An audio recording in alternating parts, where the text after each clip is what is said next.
I regularly receive emails asking about the location of Bakerville, Wyoming, the home of the Caldwells featured in my Havoc in Wyoming series. Today, I'm going to share all about the location of the fictional world I built for this series and try to map it out.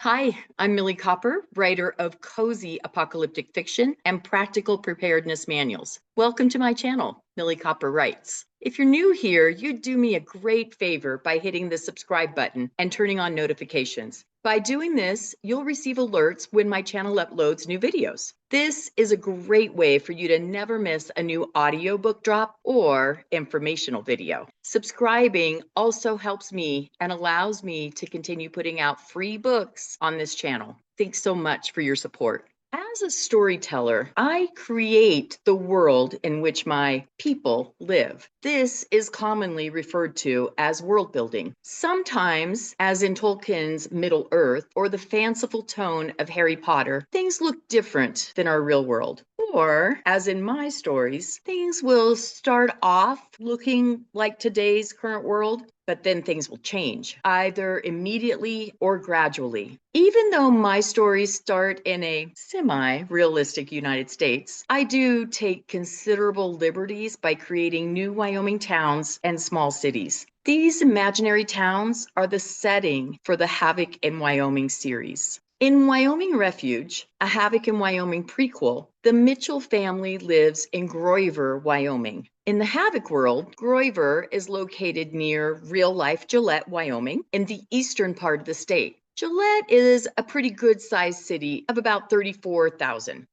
Well, good size by Wyoming standards. In my Havoc world, Grover is about the same size, maybe a little smaller, 25, 30,000, but very similar. So here's something interesting. In the early versions of this series, the town was called Grover, Grover. A kind reader alerted me to the fact there is an actual Grover, Wyoming. While not an actual town, and certainly not a population of 25,000, it is a census-designated area, and people know it by name. People live there. I can't explain how I made this mistake, giving my fictional town the name of a real town. I was sure I Googled to check when naming the town, but it's now obvious I didn't, since it does immediately pop up. Oops. So, to avoid confusion, I renamed my fictional town Grover, Groyver.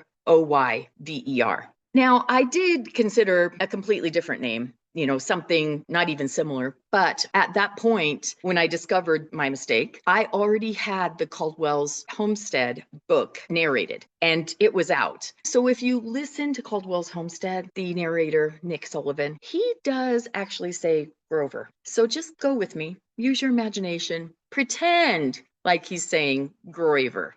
Okay, can you do that for me? Thanks. I really kind of appreciate your help on that. So anyway, Grover is the fictional town in Wyoming Refuge and in the Havoc in Wyoming series. By the way, did you know Wyoming Refuge, a Havoc in Wyoming prequel, is available on YouTube? I don't talk about that one as much as the main series called Caldwell's Homestead, Katie's Journey, Molly's Quest, but you can get the prequel on YouTube. The catch is, unlike most of my stories, this book is exclusive to my Readers Club. This means for YouTube, you can listen to the first couple of chapters on here. And if you love the story, which I truly hope you will, you can easily join my Readers Club and get a link so you can listen to the rest of it. It's a Readers Club exclusive link. It takes you to a private area of my YouTube channel. And joining my Readers Club is a great way to stay up to date on my current works in progress, plus various preparedness and homesteading tips and articles that I share on a regular basis. I email each Friday unless there's a major holiday happening. Then I might take a week off. And you are, as always, able to unsubscribe at any time. So back to my Havoc world. Grover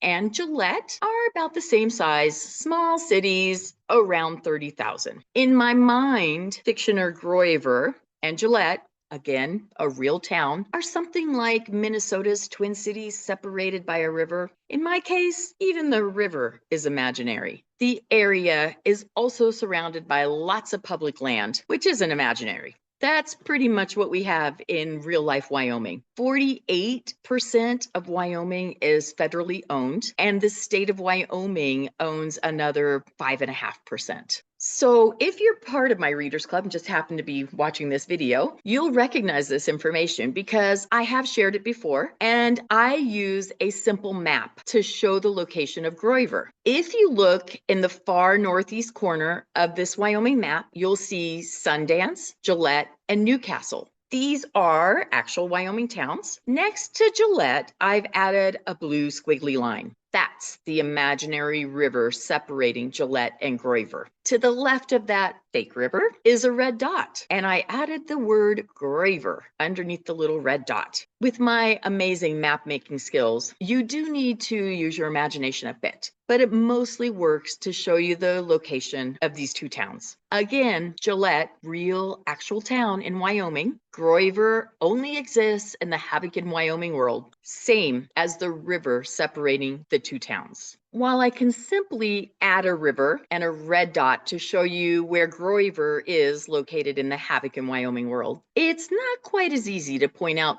Bakerville, our main location in the series. So to find Bakerville, we need to add a piece onto Wyoming, and I'll show you that in a little bit. Again, my map making skills are not great, so I'm going to hopefully make this screen share work good for us and check my notes so that I can make sure to give you the proper directions here. All right, I'm going to start with a simple map of Wyoming. This map is from the DOT website, by the way. It is a public use map. Here is Gillette.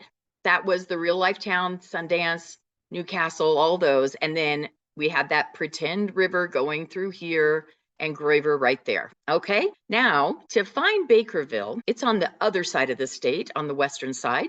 So we'll go over to Cody, and Cody is near Yellowstone. So it's like one of the gateways to Yellowstone. You can actually take this road right here, and that puts you in the east entrance, or you can take this road and then this road, and that puts you up at Silvergate, which is by Cook City. Yellowstone does come into play a little bit in this series. Molly had to go through Yellowstone and get home, and in future books, Yellowstone comes up again. So just a little bit of a heads up for that. So now we have Cody here, and Cody is Park County, real life place. All of the area around Park County, Cody itself is about 10,000. And you have little towns, Meeteetse. That's actually one of the major towns in Part 4, which is Shields and Ramparts. And that is going to drop pretty soon. That is scheduled to drop on October 24th. So be watching for that one. And tiny little town, population around 300 people. So again, Cody is the Park County seat, around 10,000 people. And you can see that Wyoming is pretty much a square. And since this is just a Wyoming map, you can't see what's surrounding it, but this is Montana up here. Then we got Idaho over here on the side, and Utah is down here, and then Colorado. So Utah,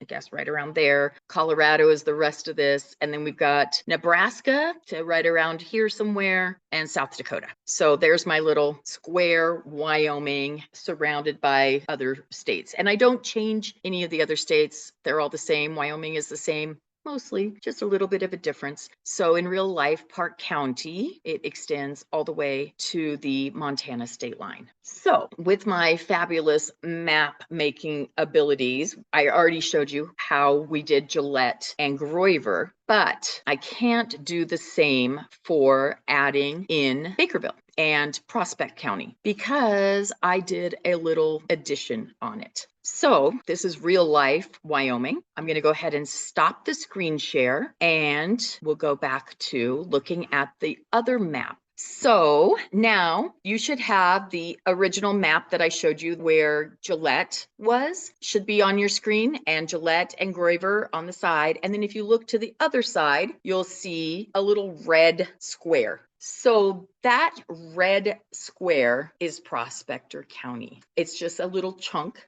This chunk would add to Wyoming, and of course, it would also change the shape of Montana, but we're just going to ignore that. So where that chunk is, real life, that's probably around Red Lodge, Montana. And in my series, Red Lodge still exists, so just use your imagination a little bit. So that red chunk is fictional Prospector County. Prospector is the home to the small city of Prospect, which is about 10,000 people, and it is the county seat. Prospect County also has the fictional towns of Wesley, Pryor, and our little community of Bakerville, a safe haven at the edge of the wilderness where nothing bad could ever happen. At least that is what the residents would like to believe. While I had a great time creating the fictional county of Prospector and the towns that make it up, I know sometimes people like being able to find the actual maps on a town. I had an email a few months ago asking why I didn't just put the Caldwells and Cody. I'll admit, I considered it, and there are some similarities between Cody and Prospect, as well as Park County and Prospector County. One reason for the fictional town is being able to mold things the way